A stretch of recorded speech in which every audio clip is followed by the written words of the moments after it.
orando ao Senhor e fui orando e fui falando: Senhor, o que eu posso levar para a tua igreja? E de repente eu peguei a minha Bíblia, né, que é de ensino, a Bíblia de estudo, e aí eu fui orar e Deus me deu essa palavra. E aí, irmãos, eu fui conversar com Deus, porque eu vou dizer para os irmãos: tem dias na nossa vida, tem momentos na nossa vida, tem dias na semana que a gente passa. E eu passei por esses dias, tem uns 2 dias, que eu chorei, irmãos, e tem coisas que você questiona com a sua alma. Tem situação que te leva a questionar com a sua alma. E foi um momento difícil. Eu estava conversando com a irmã pelo celular, e aí eu falando para ela sobre essa situação, e eu dizendo quanto eu estava triste naquele dia, por que tudo estava parecendo se voltar contra mim, por que tudo estava parecendo que estava contra mim naquele dia.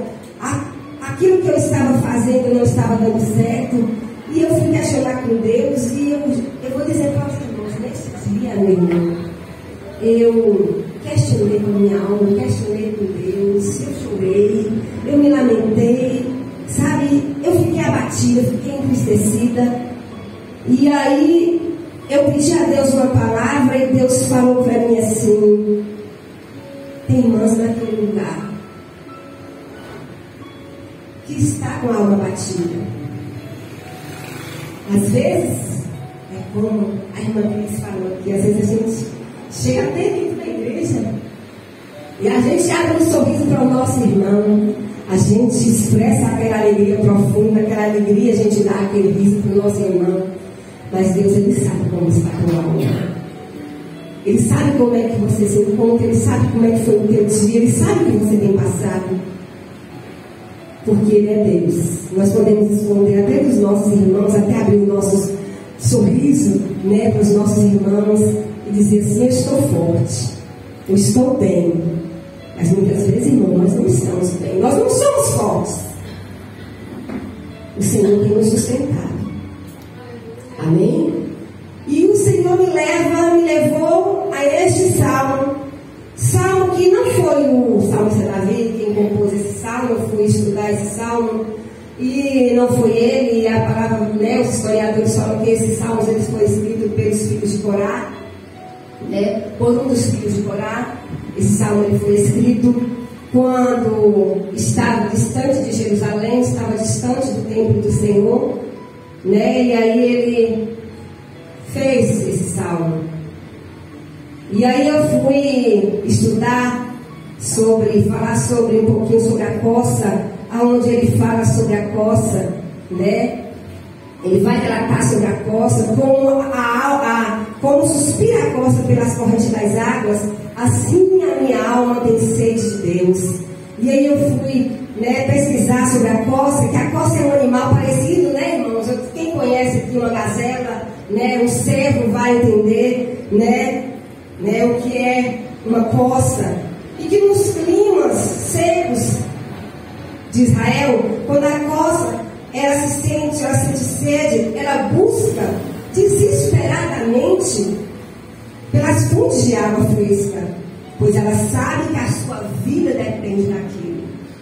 E é por isso que o salmista ele vai usar essa imagem de uma coça, porque a coça, no momento de clima seco de Israel, ela busca desesperadamente, ela corre atrás, ela vai em busca, né, dessas fontes de água, porque ela sabe que ela necessita viver, ela precisa sobreviver. E aí o salmista, ele vai usar essa imagem, a imagem de uma águia, para demonstrar a sua profunda angústia, a sua profunda tristeza e de como estava a sua alma abatida naquele momento. E aí, eu fui assim, falando para Deus, porque nada que está aqui, irmãos, na palavra de Deus, é sem um propósito. Tudo aquilo que está aqui, escrito na palavra de Deus, tem um propósito. Cada animal, cada palavra, cada pessoa que está aqui, Deus ele tem um propósito. Ele sabe por que ele colocou aqui, por que ele usou aquelas pessoas para escreverem aqui. E naquele momento, aquele salmista, aquele homem, ele estava sentindo aquela necessidade, porque a palavra vai dizer que ele estava distante da sua pátria, ele estava distante da sua terra, ele estava distante do templo, e a alma dele estava em profunda agonia, estava em profunda angústia, estava totalmente abatida. Por quê, irmã Paula? Porque ele estava distante do Senhor, ele estava distante de Deus. Ele já não podia mais prestar os cultos a Deus, ele já não podia mais estar na casa de Deus cultuando a Deus, ele já não podia mais estar reunidos com os seus irmãos adorando a Deus. E a palavra vai dizer que aquele homem estava em profunda angústia, em profunda depressão. Porque se você for olhar, se você meditar nessa palavra, você vai ver que a tristeza e a angústia, o abatimento da alma daquele homem, desse salmista, vai relatar que ele estava em depressão. Porque ele estava longe do templo, longe, distante da casa do Senhor. Creio eu, como de costume, ele fazia o que nós fazemos aqui. Na semana, nós estamos aqui cultuando no domingo, nós estamos aqui orando nas quintas-feiras, nós estamos aqui ouvindo a palavra do Senhor nas terças-feiras, nós estamos aqui. Então eu creio que ele fazia tudo isso. Mas eu creio que por uma força maior, aquele homem foi levado cativo para o exílio, e ele foi distanciado, ele foi impedido de agora prestar o culto a Deus, ele foi impedido de adorar a Deus. E aí, irmãos, eu vou dizer para os irmãos aqui, a tristeza daquele homem pela separação, pelo afastamento de Deus. Aquele homem, ele não se encontrava em angústia, em tristeza, porque ele não tinha uma casa, porque ele não tinha amigos, porque ele não tinha bens materiais. Aquele homem não estava em profunda angústia,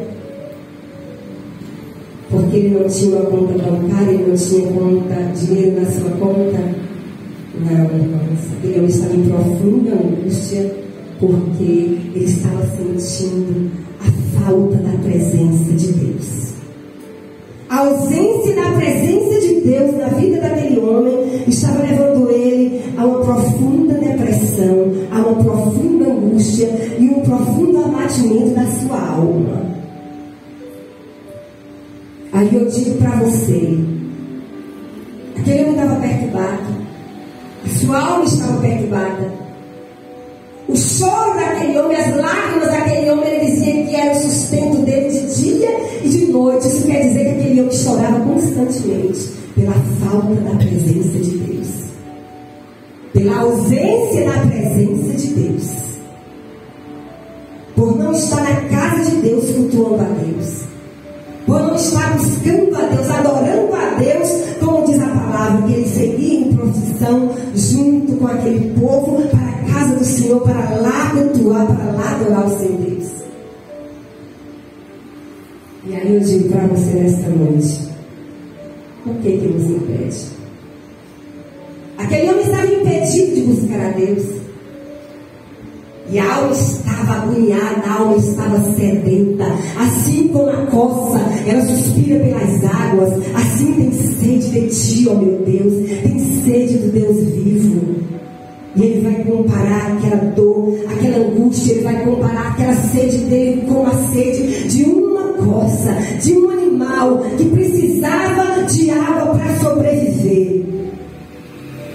Eu quero dizer para você nesta noite, nós precisamos da presença de Deus para nós viver. Você quer ter vida? Se eu quero ter vida, nós precisamos da presença de Deus para nós viver. Você precisa da presença de Deus para você estar de pé. Você precisa da presença de Deus para você estar fortalecido. Não era algo superficial. O que esse salmista está dizendo aqui, meu irmão, não é algo superficial. Era algo vital para a vida dele. A presença do Senhor para aquele homem era algo vital. A costa não sobrevivia sem a água. Aquele homem, ele quis dizer que ele não poderia sobreviver, ele não poderia viver sem a presença de Deus. Aquele homem estava em constante perturbação. Aquela alma daquele homem estava abatida, estava entristecida, estava angustiada, mas por falta da presença de Deus. E eu quero dizer para os irmãos nesta noite: você é privilegiado. Você e eu, nós temos toda a oportunidade. Nós temos o tempo necessário. Porque a própria palavra diz em Eclesiastes 3 que há tempo para todas as coisas. Não vem você dizer que você não tem tempo, porque você tem tempo. Nós temos tempo para tantas coisas. E por que não temos tempo? Porque deixamos que as distrações nos afaste. Porque deixamos que as coisas da vida, porque deixamos que o trabalho do dia a dia nos impeça de buscar a Deus, de entrar na presença de Deus. Aquele homem, irmão, ele estava em profunda agonia. E aquilo falou muito comigo. Essa mensagem falou muito comigo. Muito comigo. Porque nós temos toda a oportunidade. Nós temos o tempo para nós estarmos na presença de Deus. Nós estamos na casa de Deus. E muitas vezes nós não valorizamos. Foi como foi falado aqui. Nós temos tempo para nós ir, para nós orar. E nós não estamos aqui. E a palavra fala que a alma daquele homem estava angustiada. A alma dele estava abatida por conta da ausência da presença de Deus. Eu quero dizer que muitos estão assim. Muitos cristãos estão assim. Hoje, por falta da presença de Deus, pela ausência da presença de Deus. Muitos cristãos estão com a alma abatida. Muitos cristãos estão enfermos da alma. Estão com a alma doente. Estão com a mente doente. Com o psicológico doente. Com a vida espiritual doente. Doente espiritualmente. Porque nós não buscamos a Deus como nós devemos buscar. Nós não temos essa sede de Deus como Deus ele quer que a gente tenha, irmãos. A palavra fala que esse homem, ele chorava. O choro dele, o lamento dele, era o alimento dele de dia e de noite. E o que é que tem sido o teu lamento? Do que é que você tem se lamentado? Do que é que você tem murmurado? Qual é o teu lamento? Do que é que você tem reclamado tanto? Esse homem, ele reclamava, esse homem, ele questionava por ausência da presença de Deus, porque ele não podia adorar a Deus. E nós temos todo o tempo, irmãos. E assim, nós vamos vivendo. O cristão, Deus. Mas nós vemos cristãos doentes, com a alma abatida, com a alma entristecida, doente psicologicamente, doente emocionalmente, doente espiritualmente, porque não tem esse anelo pela presença de Deus, não tem esse anseio pela presença de Deus. E a palavra vai nos dizer das lembranças que Ele tem. Eu fico assim a imaginar a minha vida, irmãos, de cristão. Cada um aqui tem o seu tempo de cristã, de convertido, né? A irmã Márcia tem, né, o tempo, a irmã Cristiane, né? Cada um de nós, a irmã Iracema, cada um de nós aqui temos um tempo, né? De que nós aceitamos Jesus, de que nós nos convertemos ao Senhor. Cada um de nós aqui. Mas eu fico me lembrando assim, irmãos, que há 15 anos atrás, eu tenho saudade. Às vezes eu comento com a irmã assim, nos cultos que a gente ia, quando a gente subia para os montes, quando a gente fazia campanha, né, e estava no monte, irmãos, era tanta sede de Deus que eu vou dizer para você, eu não esperava ninguém subir no monte comigo. Estava meio-dia, no pino do sol do meio-dia, eu estava no monte clamando a Deus, eu estava orando a Deus, eu estava me enchendo da presença de Deus, e eu não esperava. Se você me procurasse nem dentro da minha casa, dificilmente você ia me encontrar. Você não me encontrava dentro da minha casa nas madrugadas, porque eu estava em campanha na madrugada, na casa de outro irmão. E aí eu, observando esse salmista falando isso, que ele tinha saudade do templo, ele tinha saudade daquele tempo em que ele seguia em procissão juntamente com os seus irmãos para a casa de Deus, para cultuar a Deus. Eu me lembro desta época, irmãos, parece que o tempo vai passando, né? A gente, aquele tempo que a gente tinha toda a sede de Deus, a gente tinha aquele, sabe, aquela fome a estar na presença de Deus, parece que vai se esvaindo. Se você orava muito, hoje você vai orando, né? A gente ora. Se você orava 3 vezes ao dia, hoje você ora 1 vez por dia. Então, isso vai acontecendo na vida do cristão. Mas Deus não quer que seja assim.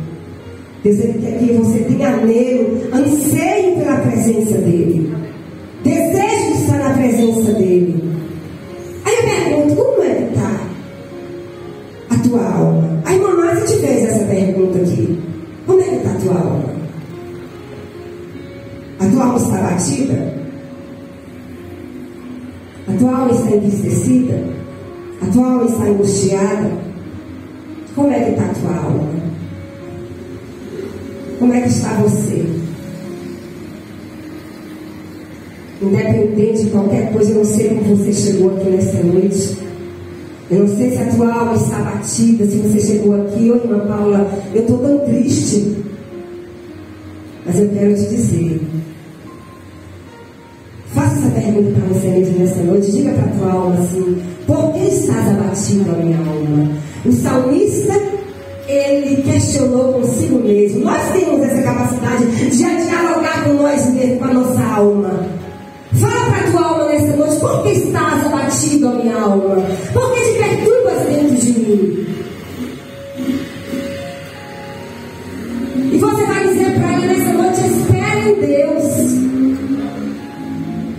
Porque a esperança, espere em Deus, pois ainda o louvarei. Espere em Deus. Ainda que a tua alma esteja abatida, espera nele. Há esperança. Ele é Deus que restaura. Ele é Deus que cura. Ele é Deus que transforma. Ele é Deus que quer curar a tua alma nessa noite. Ele é Deus que quer trazer novo sobre a tua vida nessa noite. Então questione, nós precisamos questionar. Às vezes, irmãos, o inimigo ele vem colocando seta na nossa mente, porque a palavra vai dizer que os inimigos desse salmista diziam para ele, onde é que está o seu Deus? Já não bastava aquele homem estar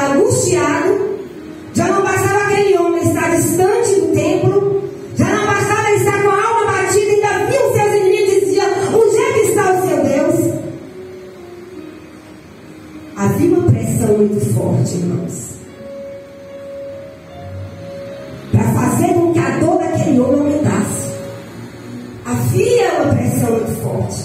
E é isso que o inimigo faz. No momento que você está fragilizado, vulnerável, o diabo faz isso. Onde é que está o seu Deus? Onde é que está Deus que não vê ao teu favor? Porque para aquele povo, irmãos,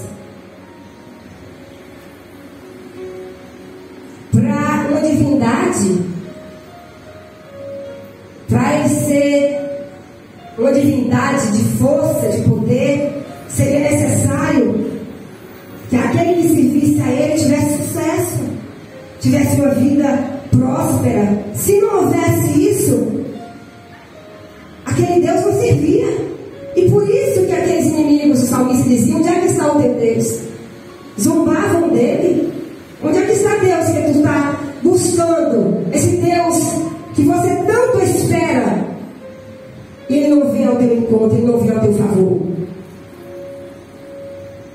Mas eu quero te dizer nessa noite que no momento certo ele virá. Na hora certa ele virá. No momento certo ele virá. Então alegra teu coração. E converse com a tua alma. Lembre ela do Deus que você serve. Porque estás abatido a minha alma. Espera em Deus, pois ainda o louvarei. Você ainda vai louvar o Senhor.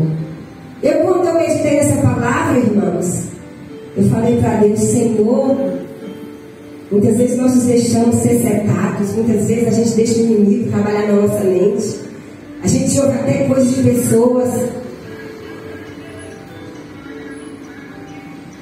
coisas sem sentido de pessoas que falam da gente, para nos abater, para nos entristecer, mas nós não devemos deixar isso descer para o nosso coração. Quando vier o desespero, lembre-se: há esperança. Espere em Deus, pois você ainda o louvará. Então busca a Deus, irmãos. Tenha sede de Deus. Como esse salmista estava desejando, ele não tinha como buscar Deus. Ele não tinha como adorar a Deus. E por isso a sua alma, que a minha alma e a tua alma venha ter sede de Deus nesta noite. Que você saia daqui nessa noite com teu coração sedento, com teu coração faminto, sedento por Deus, de estar na presença de Deus. Porque uma pessoa, uma alma que ela não vive, ela não tem como estar na presença de Deus, ela não busca Deus, não tem como ela viver. Eu digo para o Senhor Jesus: Senhor, eu não posso viver sem a tua presença, eu não posso viver. Eu posso viver sem tudo, mas sem a tua presença eu não posso viver. Eu posso não ter casa, eu posso não ter amigos, eu posso não ter fama, você pode não ter nada, mas você precisa da presença de Deus. Clame pela presença de Deus, anseie pela presença de Deus, como esse salmista anseiava, mas ele não podia porque ele não tinha oportunidade. Mas você tem toda a oportunidade, você tem todo o tempo para você adorar a Deus, para você buscar a Deus, para você estar na casa de Deus. Então adore a Deus, independente das circunstâncias. Tenha um coração sedento de Deus para que você viva. Para que eu e você viva, para que nós não estejamos vazios de Deus, vazios da presença de Deus, para que venha haver na nossa vida o mover de Deus, o poder de Deus, a unção de Deus, a graça de Deus. Nós precisamos, irmãos. A vida de cristão não é só estar na igreja, não. Nós precisamos ter sede de Deus, nós precisamos orar dentro da nossa casa. Não deixe que as distrações venham tirar o seu foco, não deixe que as distrações venham te afastar da presença de Deus. Anele pela presença de Deus, anseie pela presença de Deus. Quer ser cheio de Deus, anseie pela presença dele. Porque senão, irmãos, as nossas palavras vão ser meras palavras vazias. Nós não vamos ter como pregar para Jesus, pregar para aquele que está perdido. Nós não vamos ter o que falar, pregar para aqueles que estão dentro da nossa casa. Nós não vamos ter o que falar, pregar para a nossa família. Nós não vamos ter como pregar para aqueles que estão perdidos. Se a sua alma não anseia, não anela pela presença de Deus, não tem como. Nós precisamos, irmãos. Então, que você nessa noite se sinta fortalecido. O Senhor Jesus, Ele é fiel. Eu não prolonguei a minha mensagem, né? A mensagem já são 8h30, irmãos, né? Então, que aquilo que eu não soube expressar, irmãos, que o Espírito Santo continue. Tenha sede de Deus. Nós precisamos ter sede de Deus. E falo para Deus, Senhor, eu não posso viver sem Ti, eu quero a Tua presença, eu não aceito pela Tua presença, eu não aceito viver sem a Tua presença.